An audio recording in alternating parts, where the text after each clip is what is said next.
लीजिए भाई, हाजिर हो एक बार फिर आपकी फेवरेट सब्जेक्ट फिजिक्स की एक न्यू वीडियो लेकर। आप सब लोग उत्साहित होंगे कि ये वीडियो किस चीज़ पर है। तो आज की ये वीडियो गोलीय पृष्ठों पर प्रकाश का परावर्तन इस टॉपिक पर है। तो सबसे पहले हम गोलीय दर्पण जान लेते हैं कि भाई गोलीय दर्पण है क्या। तो वो दर्पण जो कांच के खोखले गोले के कटे भाग होते हैं गोलीय दर्पण कहलाते हैं। अब गोलीय दर्पण दो तरह के होते हैं, एक उत्तल दर्पण होता है और एक अवतल दर्पण होता है। तो उत्तल दर्पण का मतलब वो दर्पण जिसका परावर्तक पृष्ठ ऊपर की ओर उभरा हुआ होता है और कलई नीचे धंसे हुए भाग में होती है, उसे उत्तल दर्पण कहते हैं। और नेक्स्ट है अवतल दर्पण। अवतल दर्पण का मतलब वो दर्पण जिसका परावर्तक पृष्ठ अंदर की ओर धंसा हुआ होता है और कलई बाहर वाले भाग में होती है, उसे कहते हैं अवतल दर्पण। आप देख रहे हैं कि ये एक गोलीय दर्पण है और मैंने अभी इसमें बाहर की ओर नहीं मतलब अंदर की ओर कलई की है। तो हम जिस पार्ट पे कलई करते हैं उसके जस्ट अपोजिट वाले पार्ट में वो परावर्तक पृष्ठ बन जाता है।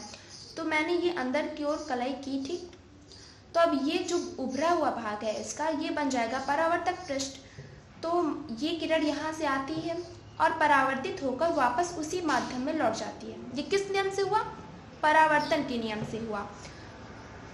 ओके, तो ये सो सिंपल है कि वो दर्पण जिसके दबे हुए तल पर कलई होती है और परावर्तन उभरे हुए भाग से होता है उत्तल दर्पण कहलाता है, और वो दर्पण जिसके उभरे हुए भाग में कलई होती है जबकि परावर्तन निचले दबे हुए भाग से होता है अवतल दर्पण कहलाता है। अब मैंने ये तो क्लियर कर दिया कि भाई दर्पण क्या है, गोलीय दर्पण क्या है, गोलीय दर्पण के प्रकार क्या है। अब बात करते हैं गोलीय दर्पण से संबंधित कुछ मेन पॉइंट्स आते हैं, उनको क्लियर करते हैं। फर्स्ट है दर्पण का ध्रुव। तो दर्पण के परावर्तक तल के मध्य बिंदु को दर्पण का ध्रुव कहते हैं। मान लीजिए ये हमारा गोलीय दर्पण है, ठीक है, ये गोलीय दर्पण हुआ। अभी हमने इस परावर्तक पृष्ठ के मध्य बिंदु को ही हम दर्पण का ध्रुव कहेंगे और हम इसे P से डिनोट करते हैं। तो दर्पण के परावर्तक तल के मध्य बिंदु को ध्रुव कहते हैं, इससे P से डिनोट किया जाता है। अब कहते हैं वक्रता केंद्र। अब आते हैं वक्रता केंद्र क्या है। वक्रता केंद्र भी दर्पण के ध्रुव जैसा ही वेरी सिंपल है।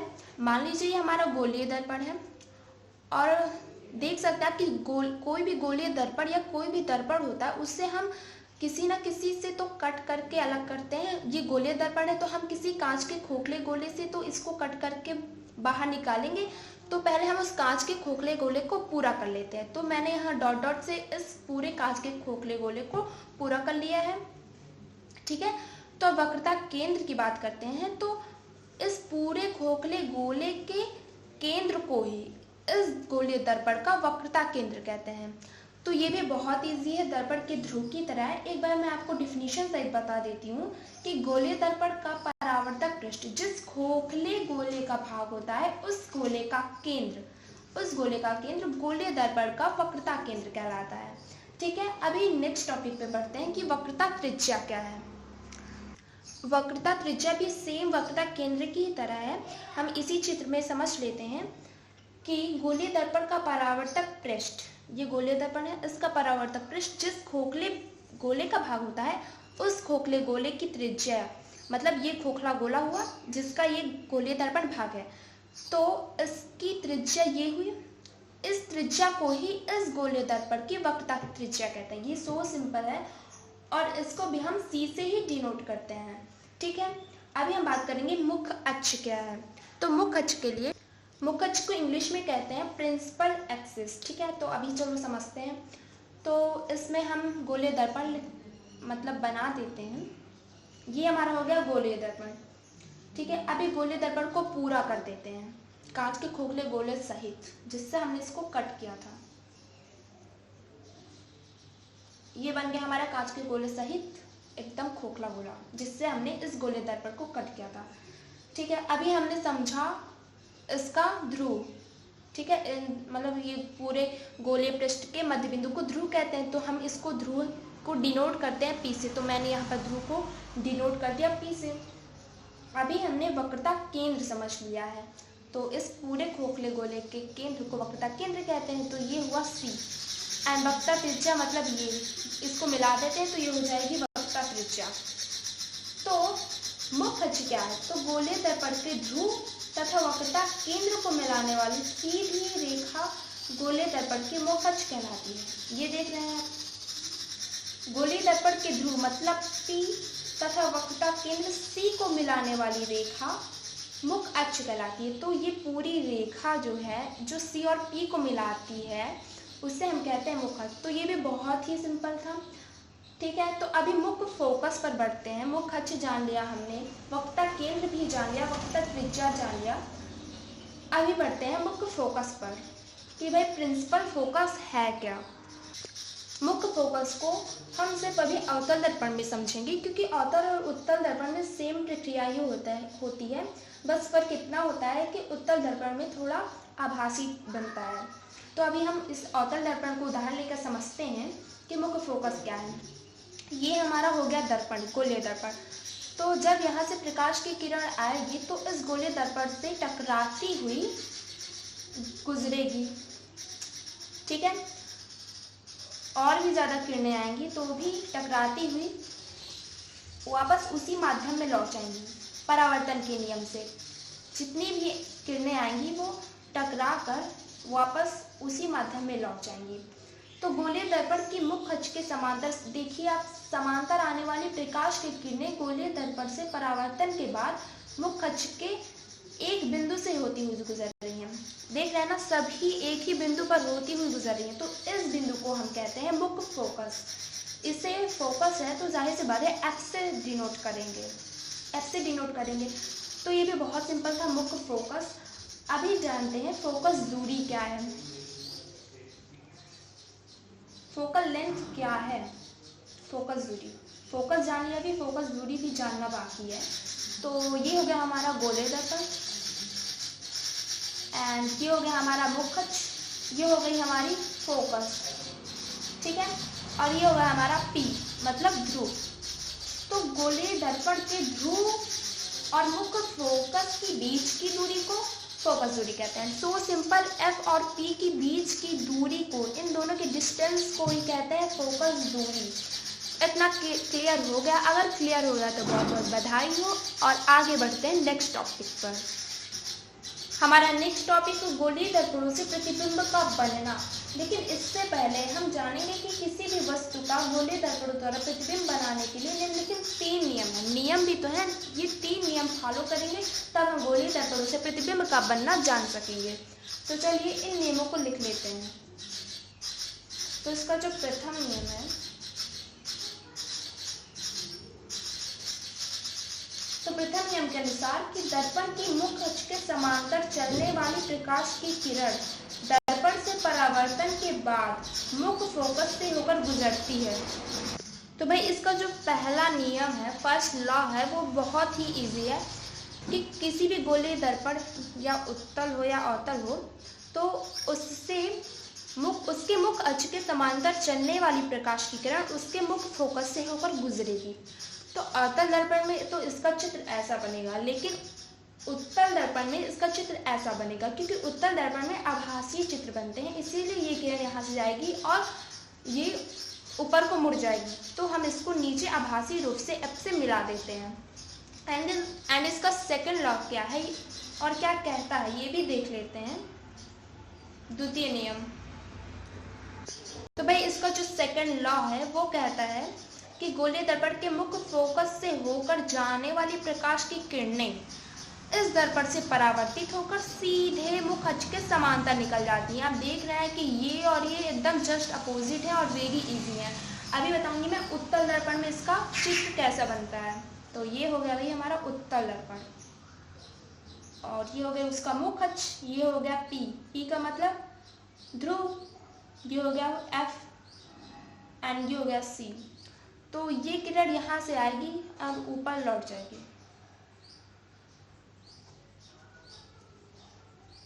ऊपर से आएगी और मुख्य अक्ष के समांतर हो जाएगी। लेकिन ये चूंकि उत्तल दर्पण है इसीलिए इधर साइड इसका मतलब ये किरण आ नहीं पाएगी, इसीलिए हम इसको आभासी रूप से मिलता हुआ प्रतीत हो ऐसा हम इसमें डॉटेड लाइन से दर्शा देते हैं।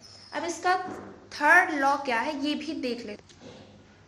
इसका जो थर्ड लॉ है वो भी इतना इजी है। देखिए, मान लीजिए हमारा दर्पण है, ये हो गया हमारा मुख्य अक्ष, ये हो गया हमारा ध्रुव एंड ये हो गया हमारा वक्रता केंद्र। तो तीसरा नियम क्या कहता है? तीसरा नियम कहता है कि किसी भी गोलीय दर्पण के वक्रता केंद्र से गुजरने वाली रेखा, मान ये किरण हुई, गुजरी वक्रता केंद्र से, अब वक्रता केंद्र से गुजरने के बाद वक्रता केंद्र से ही वापस लौट जाएगी, मतलब यहाँ से आएगी और यहीं से परावर्तन के बाद लौट जाएगी। अब उत्तल दर्पण में इसका चित्र कैसे बनेगा?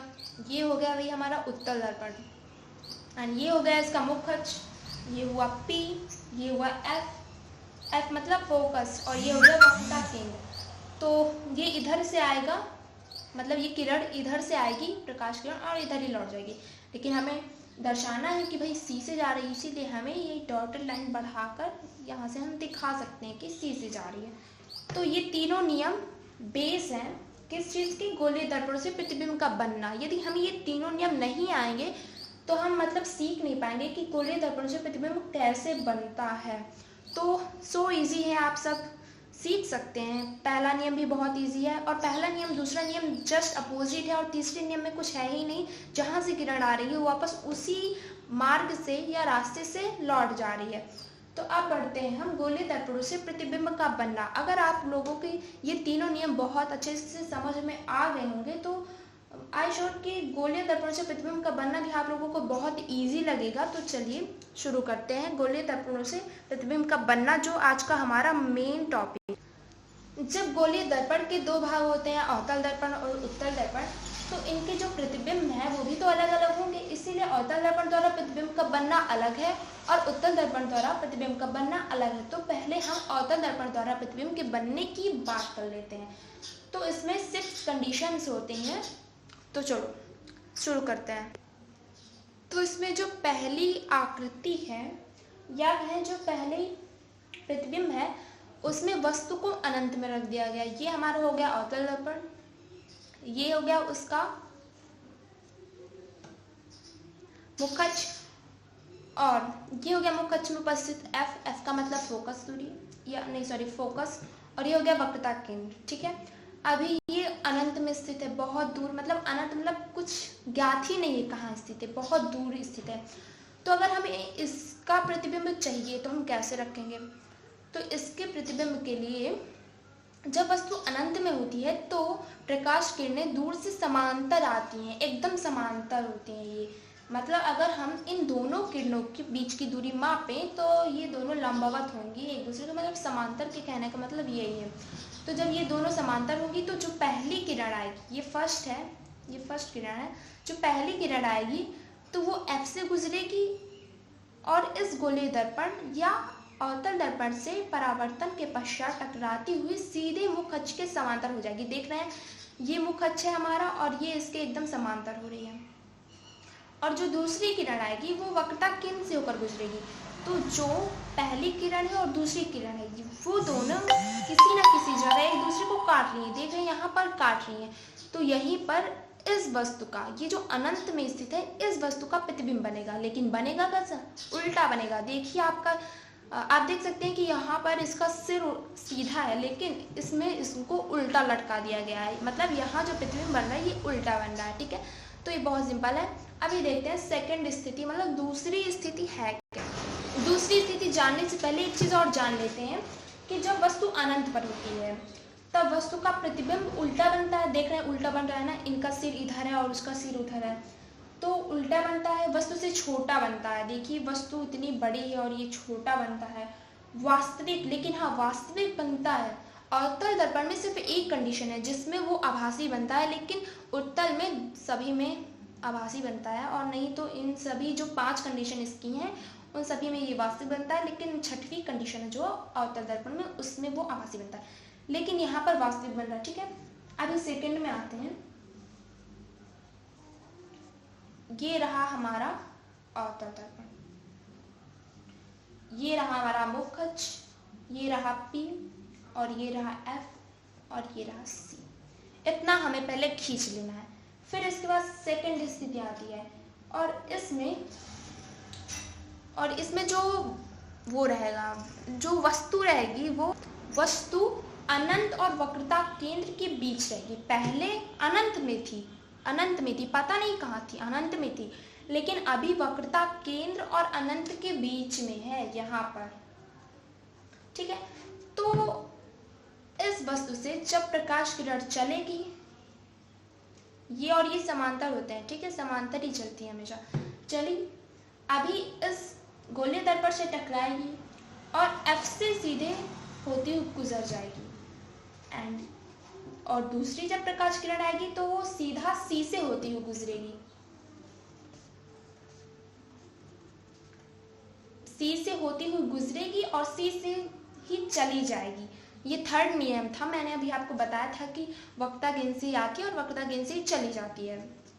तो ये हुआ, तो यहाँ पर ये दोनों किरणें काट रही हैं, तो इसका मतलब यहाँ पर इसका प्रतिबिंब बनेगा, लेकिन कैसा बनेगा, उल्टा बनेगा।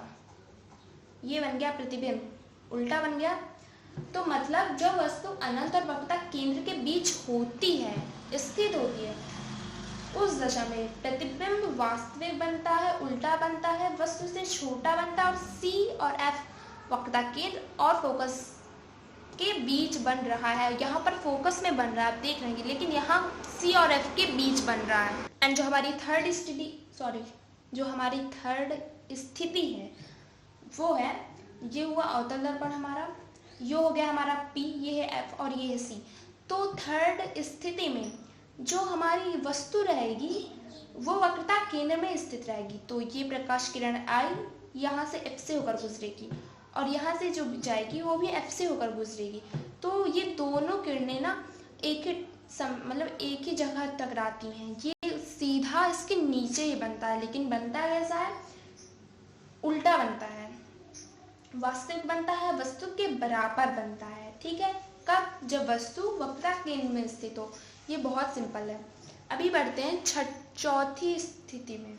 हमारी चौथी स्थिति क्या कहती है, तो चौथी स्थिति में क्या है कि जब वस्तु दर्पण के वक्रता केंद्र और F के बीच स्थित हो। ठीक है, हमने बनाया अवतल दर्पण, इसमें बनाया हमने मुख्य अक्ष, ये हो गया P, ये हो गया F, ये हो गया C। हमें कहाँ स्थित करना है वस्तु को, वक्रता केंद्र और F के बीच, मतलब C और F के बीच ही स्थित करनी है। तो हमने ये स्थित कर दी। ठीक है, अभी यहाँ से इस वस्तु से प्रकाश किरण चली, ये चली, ठीक है, चल दी यहाँ से। अभी टकरा कर इस गोलीय दर्पण से परावर्तन के बाद टकरा कर F से होकर गुजरेगी, और जो सेकंड है वो भी F से आएगी और टकराकर मुख्य अक्ष के समांतर हो जाएगी। तो जो हमारी इमेज बनेगी वो C के बाहर बनेगी, लेकिन कैसी बनेगी, देख रहे हो आप, ये छोटा ये बड़ा है, ऑफ कोर्स बड़ा बनेगी, लेकिन उल्टा बनेगी और वास्तविक भी बनेगी। 5 स्थिति क्या है, 5वीं स्थिति भी ऐसी कोई सिंपल सी स्थिति ही है। ये हो गया हमारा गोलीय दर्पण, गोलीय दर्पण को, ये हो गया हमारा P, ये हो गया हमारा F एंड ये हो गया हमारा C। तो 5वीं स्थिति में क्या है कि हमें वस्तु को कहाँ रखना है, दर्पण के फोकस पर स्थित करना। देखिए अभी C और F के बीच मैंने रख रहा था, अभी F पे रखना है, ये रखी है मैंने F पर। ठीक, F पर रखी तो इसके समांतर हुई ये किरण जाएगी F से, एंड और ये जो किरण है ये ऊपर को जाएगी, लेकिन टकराकर फिर से C के इधर साइड आ जाएगी। तो इसमें जो हमारी इमेज है वो कहाँ बनेगी, अनंत में बनेगी, क्योंकि हम जब इसको मिलाएंगे तो कहीं ना कहीं ये काटेगी, लेकिन कहाँ काटेगी कुछ पता नहीं, अनंत में काटेगी।